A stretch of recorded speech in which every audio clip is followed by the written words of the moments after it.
Hello everyone. We have a game with the white pieces against Painter's Gray, rated 877. We open up with d4, and we're going to get a Jobava London, or try to. I accidentally moved my bishop out on the second move, but the move order, this is completely fine, but the move order that we're trying to play is knight out on the second move, not bishop out. Okay, so now let's bring the knight out, and it will transpose. And he goes for this variation that immediately hunts the bishop pair.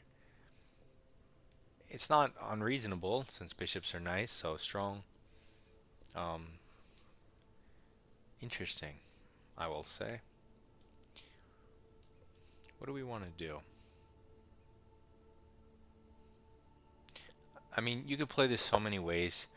You could protect it with the queen. You could protect it with the pawn. You could bring it back and just open up your rook like I did. There's so many options. We'll just bring it back and open the rook. And we'll see how the game pans out from here. Maybe if we face it again, we'll go down a different line and see how that changes things. So he develops a piece towards the center. Doesn't threaten anything. I want to continue my development. I'm going to put my knight on the most natural square towards the center, and I love how it's in this little cubby hole protected by a pawn. Super safe, super solid. Very nice. It's like a little throne for the knight, a chair. Okay, black goes f6, weakening the light squares, but possibly preparing a break in the center, which would benefit me since I'm better developed. So I'm going to let him break in the center. However, I want to move my e-pawn next to get my bishop out. You could go e3 with a solid structure. We also have the potential for e4 since he doesn't have a knight here preventing us. So e4 is more active, puts two pawns in the center. So let's go for that instead of e3, which we might otherwise do if his knight was preventing us. And that's how you see me adjusting my play based on the opponent's play so that I can make even stronger moves than the automatic setup. Now we have two pawns in the center, two knights, an open bishop diagonal, and this rook, which is super powerful relative to his rooks, which are doing nothing. So he moves more pawns, opening this diagonal and seriously weakening his king. Maybe he wants to kick the knight, but the knight has beautiful squares to hop to, and an outpost on h4. Kicking the knight's not a threat. Although he might think it is, you might think it is, but it's not. Hopefully you can see that it's no issue at all. So anyway, all he's doing is weakening his position instead of developing. So what do we want to do? Well, it just so happens this pawn is hanging for free because it hits the knight. Let's take it. Free stuff. Higher priority than developing at this moment, and it's free. So okay, so he moves the knight and says, hey, I'm going to take back the pawn. Even if he does, he spends a lot of time doing it.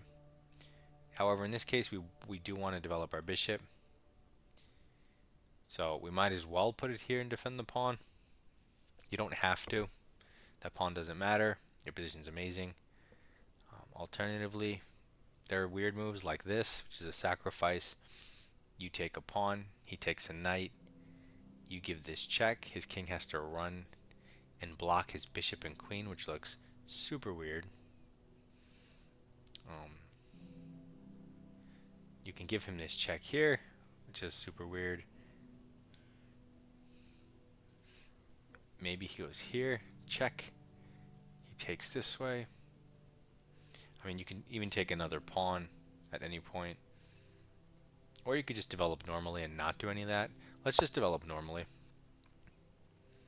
We're facing 800s. We don't have to try to do something fancy.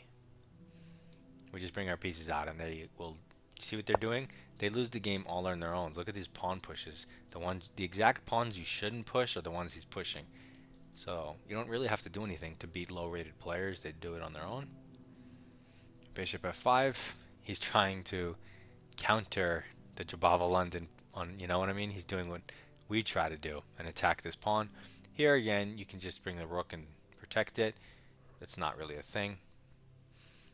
Alternatively, you can improve your position for free by bringing the bishop back, which happens to defend the pawn, also happens to secure the bishop, and he immediately blunders a piece because it's defended. I mean, I literally just moved this, so you have to see it. Now we're up a knight with a perfect position. Two awesome knights active. All of his pieces are on the back rank. And then he makes a pawn move that has nothing to do with anything.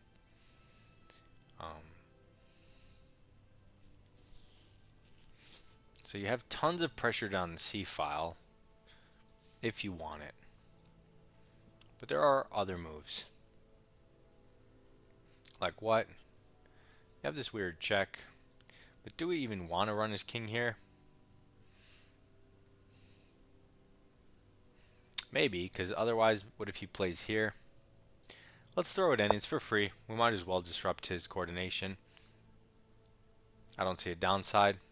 We can put a rook on c1 next and aim at the king. We can also, now that he lost his castling rights, relocate the queen. I like this actually. He can't evacuate this way. He might have to go back. And then it's like we got a free move. We got to move here. We get to go again. And he can't castle. It's like, what? So he blocks the check, which of course loses the game immediately because it's mate in one with epaulettes mate. So let's go over that game. So we get a Jobava London. First three moves, quite standard. And then he attacks the bishop. So this is, you know, some sideline. And like I mentioned, you can protect the bishop and recapture that way. You can protect with the pawn and recapture that way. You could drop it back. You could even drop it forward. You can do whatever you want. What does the engine even say? I mean, obviously you can do whatever, but bishop e5, let's say he attacks it. Just e4, yeah. I mean, you give it up either way. So we choose, we don't need to use the engine. It's a perfect game, 96%, all zeros. So we'll just talk about it. We retreat, because if he takes, we're opening up the rook. And technically, if we were to create the structure that we're assuming we're going to get, our pawns are really on black, or dark.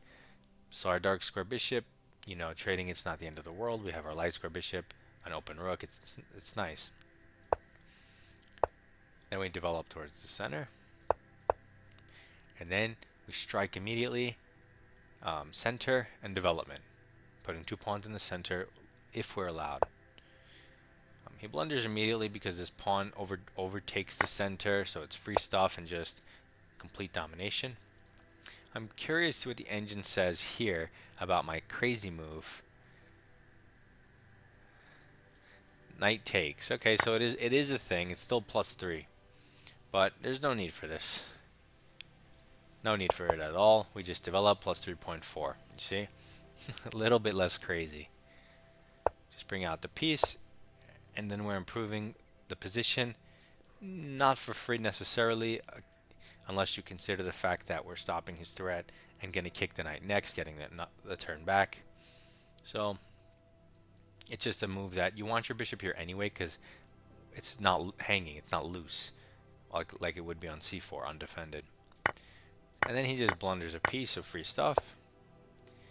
And then instead of just the casual developing, which is a strong move, you immediately take advantage of this moment, because if you don't and you just castle, which is of course completely winning, it's +7, he can move his king here and you no longer have that option. The king is kind of safe. I mean, it's not safe, it's still terrible and the light squares are toast, but as safe as it's going to get, you know, and you can't infiltrate right away. So we do this and kick it out. We reposition the queen. If he goes back, it's like we got free turns and he can't castle. So he immediately just blunders mate, and you can see the logical progression. You can try to understand when I'm developing, when I'm going for something more forcing, and why. I develop until I see a moment to strike, because my opponent creates some type of weakness that's exploitable. So hopefully this helps.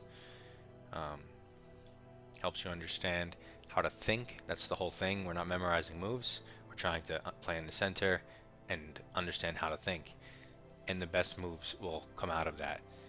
As you can see, yes, I'm playing against low elo players, but I still get lots of high accuracy because of a train of thought I'm using, not because I memorize every single position I'm playing, right?